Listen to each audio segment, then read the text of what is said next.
캐나다의 치과 혜택이 본격 가동됩니다. 지난주 연방정부가 저소득층 치과 진료비 지원을 위한 법안을 통과시킴에 따라 오는 12월 1일부터 시행됩니다. 캐나다 덴탈 베네핏 프로그램은 개인 치과 보험이 없는 중저소득의 치과 진료비를 지원해주는 제도입니다. 한 가구 연간 소득이 9만 달러 이하인 가구의 12세 미만 자녀들이 대상으로 전국의 약 50만여 명이 혜택을 받을 수 있을 걸로 정부는 추정했습니다. 지원금은 지난달 10월 1일자부터 소급 적용되고 가구 소득에 따라 차등 지급됩니다. 예를 들어 연소득이 7만 달러 미만인 가구의 자녀는 650달러까지 받을 수 있지만 소득이 8만 달러에서 8만 9천여 달러이면 자녀당 지원금은 250달러로 줄게 됩니다. 기본적인 치과 진료에서 구강 수술, 진단, 보건 및 교정 서비스까지 정부 지원 혜택을 받을 수 있을 전망입니다. 이를 위해 정부가 9억 3,800만 달러를 지원하는데 지원금을 받으려면 증빙 서류를 제출해야 합니다. 치과 비용 지불 전이나 후에 받을 수 있을 것으로 알려졌는데 이 지원금을 허위 보고하거나 부정하게 사용하다 적발되면 수천여 달러의 벌금에 처할 수도 있습니다. 정부는 조만간 연방국세청을 통한 지원금 신청 방법과 시기에 대해 발표할 예정입니다. 이번 법안은 연방자유당과 신민당의 정치적 거래로 신민당은 향후 3년 동안 자유당의 입법 활동을 지원하게 됩니다. 치과 진료비 지원은 다음 달 어린이를 시작으로 내년엔 17세까지 또 65세 이상 장애인 등 2025년까지 모든 캐나다인으로 대상을 확대해 나갈 예정입니다.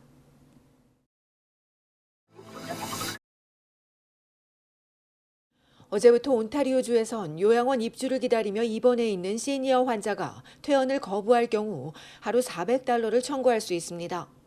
온타리오주 정부가 침상을 확보한다며 시니어 환자들을 원치 않는 장기 요양원으로 강제 퇴원하도록 제정했기 때문입니다. 이에 대해 온주보건연합은 이 법안이 힘없고 연약한 시니어의 권리와 자유, 존엄성을 박탈하는 끔찍한 법안이라고 강조했습니다. 입원 환자를 이송한다고 해서 고질적인 문제가 해결되지 않을 뿐 아니라 건강을 더 해칠 것이라며 법 집행 중단을 법원에 요청한다고 밝혔습니다. 연합은 또 이들이 해당 요양원에 잠시 머문다는 정부 주장을 반박하며 원치 않는 곳에서 생을 마칠 수 있다고도 지적했습니다. 이런 지적에도 정부는 응급실 등의 의료 붕괴를 완화시켜줄 대책이라고 강조하고 있습니다. 법에 따르면 환자 동의 없이 온주 남부에선 70km, 북부 지역에선 150km 떨어진 요양원으로 입원 환자를 강제로 보낼 수 있습니다. 29일간 열리는 2022 국제축구연맹 카타르 월드컵이 어제 개막했습니다. 그룹 방탄소년단의 멤버 정국 씨가 6만여 명의 관중 앞에서 대회 공식 주제가인 드리머스를 불러 하이라이트를 장식했습니다. 지구촌 최대 축구잔치 개막전인 에콰도르와 경기에서 카타르가 0대2로 패하면서 1930년 우루과이 월드컵 이후 92년 동안 이뤄졌던 개최국 개막전 무패 기록이 깨졌습니다. 오늘 오전 열린 B조 예선에서 잉글랜드는 이란을 맞아 6대2로 대승을 거뒀습니다. 한국 국가대표 축구팀은 24일과 28일에는 캐나다 동부 시간으로 오전 8시에 각각 우루과이와 가나전을, 12월 2일 오전 10시에는 포르투갈전을 펼칩니다. 온타리오주 토론토 한윤회는 한국 축구대표팀을 응원하기 위해 단체 응원전을 마련합니다. 1차와 2차전은 아침 7시부터, 3차전은 오전 9시부터 대강당 문을 열며 현장에서 응원 도구도 제공해 줄 예정입니다. 한윤회는 동포 사회의 단합과 한국인으로서의 긍지를 높이기 위한 공동 응원전에 많은 관심과 참여를 부탁했습니다. 캐나다 국가대표팀도 36년 만에 월드컵에 진출했습니다. 새로운 다크호스로 평가받는 캐나다 대표팀은 오는 23일 벨기에와 첫 경기를 치르고 27일 크로아티아, 12월 1일 모로코와 경기를 치릅니다. 카타르와의 시차로 인해 월드컵 경기 대부분이 새벽이나 아침에 열리자 각주 정부가 주류 판매나 영업 시간을 변경했습니다. 온주 주류 당국은 요식업소의 주류 판매 시간을 오전 7시로 앞당겼고 토론토시도 주류 판매 시간을 오전 9시에서 1시간 앞당기는 방안을 논의할 예정입니다. 엘버타주는 28일까지는 새벽 5시 30분, 12월 10일까지는 오전 7시 30분으로 앞당겨고 브리티시 컬럼비아주는 주류 판매 시간은 연장하지 않지만 영업시간을 연장해 함께 응원하도록 했습니다. 한편 세계적인 축제에서 생방송 도중 기자가 핸드백에서 기증품을 도난당하는 사고가 발생하는가 하면 한국의 취재진도 현지 팬으로부터 눈살 찌푸리게 하는 행동을 당하기도 했습니다. 사상 최초로 아랍 국가에서 열리는 카타르 월드컵은 개막전 인종차별 논란에 이어 개막전 전반전 이후 관중이 경기장을 떠나면서 관객을 동원했다는 의혹까지 받고 있습니다.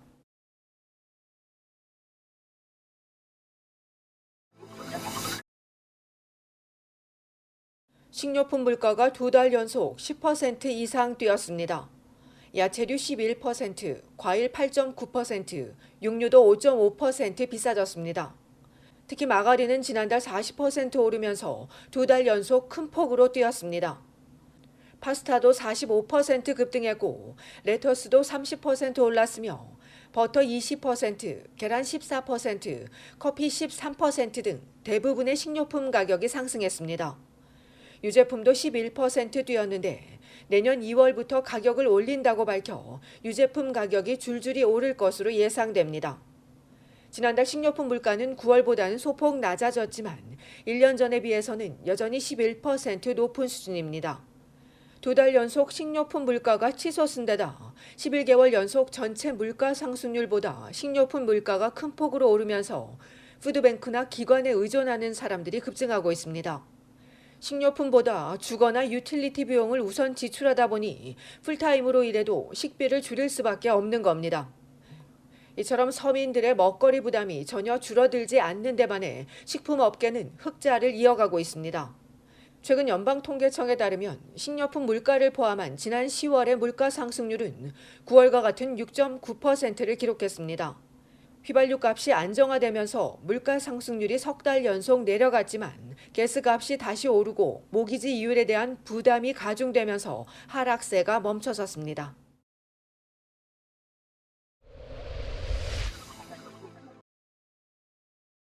캐나다 당국이 어린이용 장난감과 침대, 잠옷 등을 리콜했습니다. 당국은 벽에 부착하는 골세터 브랜드 농구 골대를 벽에 제대로 부착하지 않을 경우 떨어져 부상이나 사망할 위험이 있다며 해당 제품 구매자는 사측에 연락해 환급받거나 안전장치를 받아야 한다고 당부했습니다. 프로페서 퍼즐 레인보우 장난감 2종의 경우 퍼즐 중앙에 있는 플라스틱 라벨이 벗겨져 아이들이 질식할 수 있기 때문에 즉시 사용을 중단하고 라벨을 버려야 한다고 당국은 전했습니다. 하모니 브랜드 플레이앤고 플레이야드 요람은 부품엔 문제가 없지만 정확히 설치되지 않으면 질식이나 부상 위험이 있고 또 기저귀 교환대를 고정하는 액세서리도 유아에게 부상을 줄 수 있으며 이 제품은 2020년 1월 10일부터 2021년 11월 20일 사이에 생산됐습니다. 이외 가연성 물질에 가까이 있으면 화재 위험이 있는 에코어 브랜드 아동용 잠옷도 리콜했습니다. 이번에 리콜된 제품들에 대한 자세한 내용은 얼티비 홈페이지에서 확인할 수 있습니다.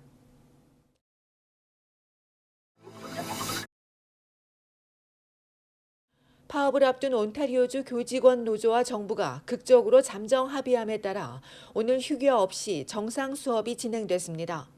앞서 정부의 번복 권한 강제 승인으로 팽팽히 맞서다 덕포드 수상의 철회 발표로 파업을 중단하고 재협상에 나선 노조는 하지만 이견이 좁혀지지 않자 지난 16일 다시 파업을 선언하고 오늘부터 파업에 나설 것이라고 발표했는데 어제 오후 극적으로 합의한 겁니다.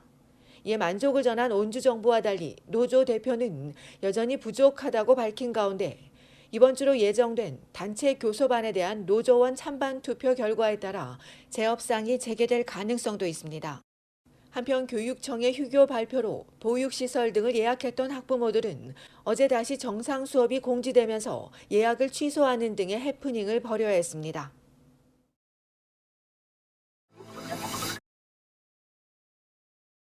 온타리오 경찰이 연말연시를 맞아 음주 및 약물 운전에 대한 집중 단속을 시작했습니다.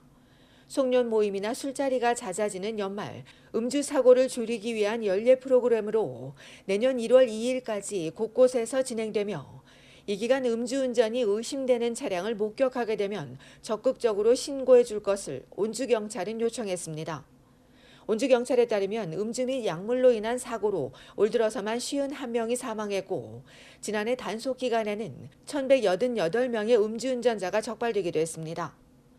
온주에선 혈중 알코올 농도가 0.05에서 0.08이면 면허 정지와 벌금이 부과되고 재범일 경우 벌금과 정지 기간 등이 늘어나게 되는데 특히 0.08 이상이면 형사처벌 대상이 되고 법정에서 유죄 판결을 받게 되면 영주권자는 추방될 수도 있습니다.